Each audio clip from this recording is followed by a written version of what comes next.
All right, members, we'll now take up tab 8, SB 1682 on first responders by Senator Grall. Senator Grall, welcome. You're recognized to explain the bill. Thank you, Madam Chair. SB 1682 recognizes the role of our 911 dispatchers when providing the critical first responder response services to those calling 911 for help by including 911 dispatchers in the definition of a first responder within the Florida Emergency Communications State Plan Act. That is the bill. Are there any questions on the bill? Are there any appearance forms?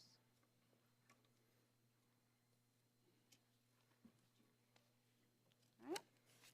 You have 2 appearance forms. Jennifer Dana, Palm Beach County Sheriff's Office, speaking for.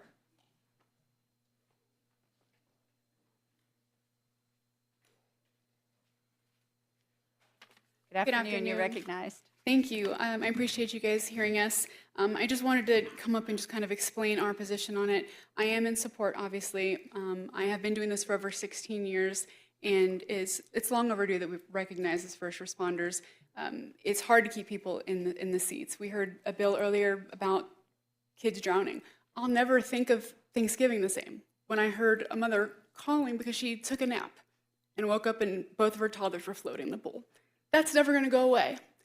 And these are the types of things that we're hearing and we're seeing. The technology that we have now is that we can see, not everybody has it yet, but it's almost there. Orange County has it currently. Somebody could call and commit suicide and we'll watch it. We had very recently, a couple weeks ago, somebody called in and said, here's where I'm going to be. You hear the gunshot, then you hear him hit the water. These are the things that we're dealing with, the traumatic things that we're dealing with. We need to be added to the first responder definition. I just want to add one part. If you look at Chapter 111.09 under peer support for first responders, it says first responder has the same meaning as provided in 112.1815, where they already have it now, and includes 911 public safety telecommunicators as defined in 401.465.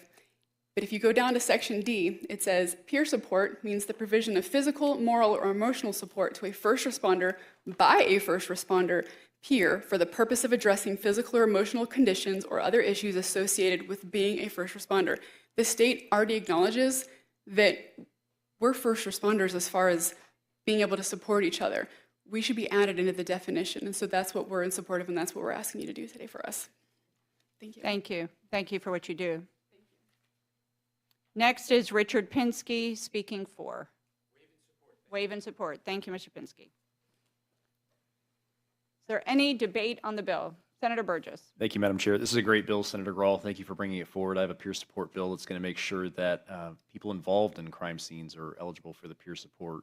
They can't unsee what they've seen as well. Thank you for your testimony and illustrating the importance of why we're doing what we're doing here. It may seem simple, but it has massive ramifications in your world, and I'm proud to support it. Thank you. Very good. Senator Pizzo. Briefly, Madam Chair. No 911 operator took a break during COVID.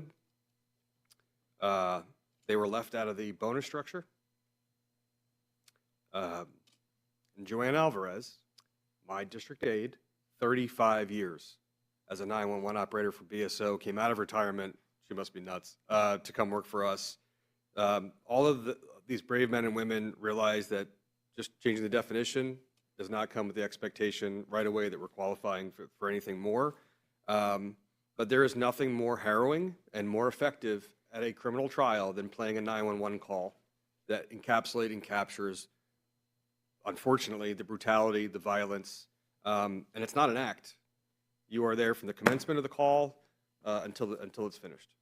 And so it's at long last that we recognize all that you guys do, and this is for JoJo. Senator Grall, you're recognized to close on the bill. Thank you, and I agree, Senator Pizzo.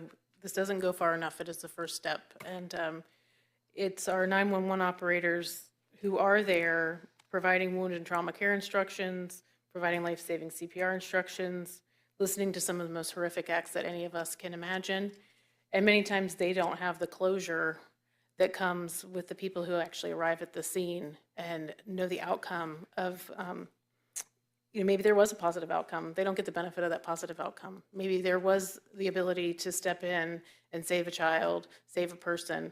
That 911 operator might not still be on the line when that happens. So it's a very different way in which these people who are first in line have to interact with some of the most difficult situations that any of us can imagine. And so this is a great first step. I hope we get this across the finish line this year, and I look forward to continuing to work to make sure that we are acknowledging really the role that they play in our public safety system. With that, I'd ask for your favorable support.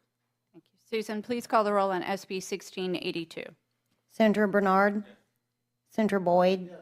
Senator Burgess. Senator Cloutier. Senator Fine. Senator Gruters. Senator Angolia. Vice Chair Pizzo. Yes. Chair Bradley. Yes, and by your vote, SB 1682 is reported favorably.